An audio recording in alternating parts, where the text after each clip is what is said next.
And we're continuing a very important conversation with a remarkable public servant, former Congressman, former Ambassador Pete Hoekstra, now the chairman of the Center for Security Policy's Board of Advisors. Pete, we were talking about challenges overseas. I want to talk to you about challenges here at home.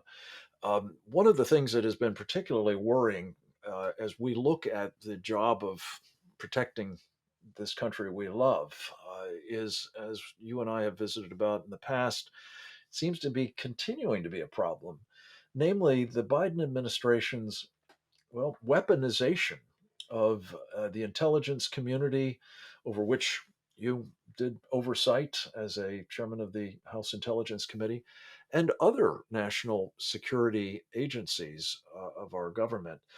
Talk a little bit, if you would, about how you see that at the moment and the implications of this kind of, well, use of entities that were supposed to be protecting us from enemies abroad against putative enemies here at home who seem to look a lot like us.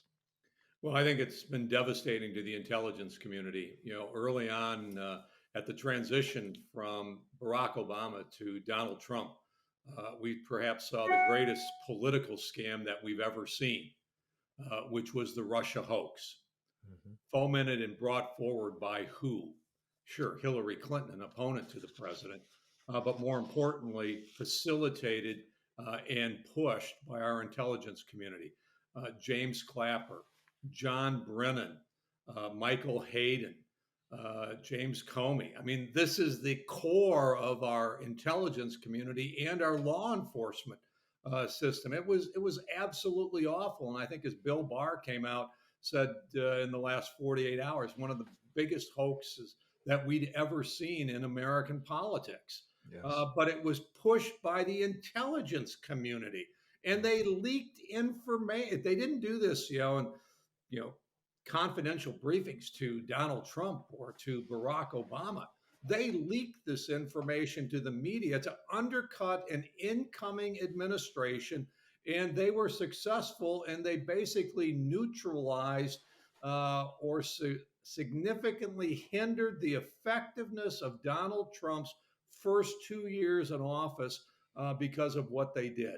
Uh, they lose credibility. And then you go on. It doesn't stop. Uh, they've proven to be incompetent in assessing the threats from China and Russia, which, as you mentioned, which is where they need to be focused on.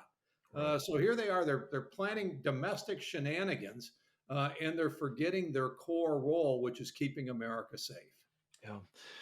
One of the particularly worrying facets of this has been the extent to which um, the Department of Homeland Security, most especially, has been identifying as domestic terrorists or potential domestic terrorists, at least, people who have been expressing dissenting opinions on things like, well, the election results of the 2020 presidential race or the COVID 19 related pronouncements of Tony Fauci and the like. Um, this is deeply troubling, especially to the extent that it clearly is translating into an effort to restrict freedom of speech, don't you think? Oh no, it's very, very frightening.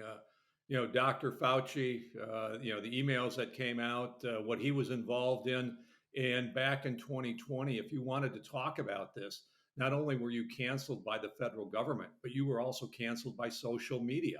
Right. We find out a year later, well, there maybe should have been more questioning about this. There needs to be a lot of questioning about the 2020 election. You know, my home state of Michigan. Of course, I was in the Netherlands at the time, but they send out, I think they sent out 7.7 million unsolicited absentee ballots. In Michigan, the process normally is, if you're going to be absent on election day, you request a ballot from your local clerk. You get your ballot, you fill it out, and you return it. But many states bypassed that mechanism and they went to totally uncharted waters by sending out ballots and just changing the mechanisms for voting. Yeah. Zuckerberg spent what $400 million Right. through a foundation, so it was tax-free dollars. The DNC spent about $424 million, and the Zuckerbucks went to communities where they significantly increased voter turnout. It so happens that most of those districts were Democrat districts. So, Yes. we need to focus on what our strengths are, and America is strong enough to debate complicated issues without having the federal government or social media companies come in and tell us what's true and what's not. It's a scary path that we are starting to move down. Indeed.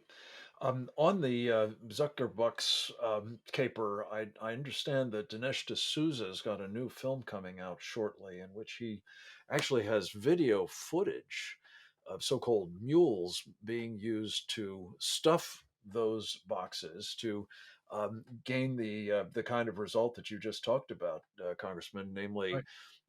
greater voter participation, as they Right. say, Uh, in these districts that were, clearly very much I think aligned there's with Frank. There's two pieces Biden. coming out. The one by Dinesh D'Souza, which I believe is called 2,000 Mules. Right. And I've seen the trailer for it. I've seen a presentation on it. It's striking the information that he's able to get and how he collects it and puts it together.